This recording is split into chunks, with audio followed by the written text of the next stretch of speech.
Hello and welcome to Wargame Life. I'm Uncle Marker, and this is the channel where I talk about all the elements of the miniature wargaming life. Today, I want to discuss what to do if you have a figure or a model that badly needs a new paint job. Maybe you bought a used model from a flea market or from an online store. Somebody painted it with a hasty three-color standard, and now it's your mess. Perhaps you painted the model years ago when your painting skills weren't what you wished they were. In any case, you have something that deserves a fresh coat of paint, so to speak.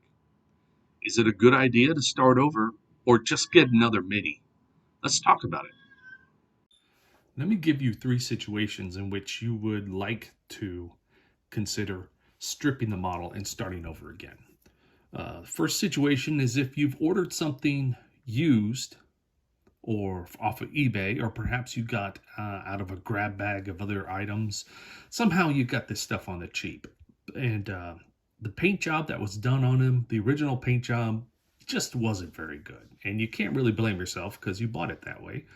But it could be reasonable to completely strip it and start all over again. And I would consider this miniature as a good example because when I bought him, he was caked on with some of the thickest little miniature paint that I've ever seen. I'm not sure what kind of enamel it was, but it took a long time in the thinner bath to try and get it back to a bare metal state.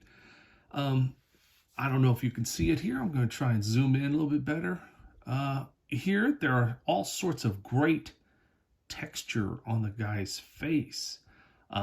There's little designs going down the edge of his robes.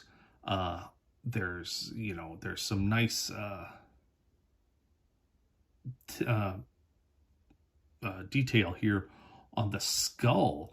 The book, the pages are separated, like you can see the individual pages, and there's even writing on here. All of this, you couldn't see any of this through that thick, heavy coat of paint. It just buried all the detail. And what was really cool, after several days in the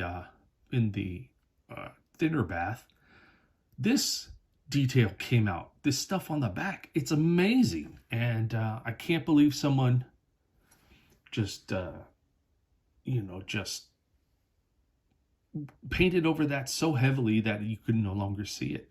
This is a great miniature, and I didn't know about it until all of this got stripped. That's just one example. Let me give you another example, which is one in which you just have you just see that mistakes were just made, and it's worth it to just try and get back to a basic metal, so that you can start again. Basically, just give it another try. And here, this is a War Master miniature. This is actually a high elf hero on a dragon. And when I got him, his head, of course, this was another used purchase, but his head, for some reason, would never glue into the socket where he fits on the rest of the dragon. Of course, there are several pieces to this. I'm only showing you the head and the body. And I could never understand what was the reason for that. Why could I not get that pin into this hole here? It just didn't make any sense. And so it wasn't until I stripped it that I realized somebody had used some heavy, you can't see it now, but some heavy epoxy glue of some kind in the socket here.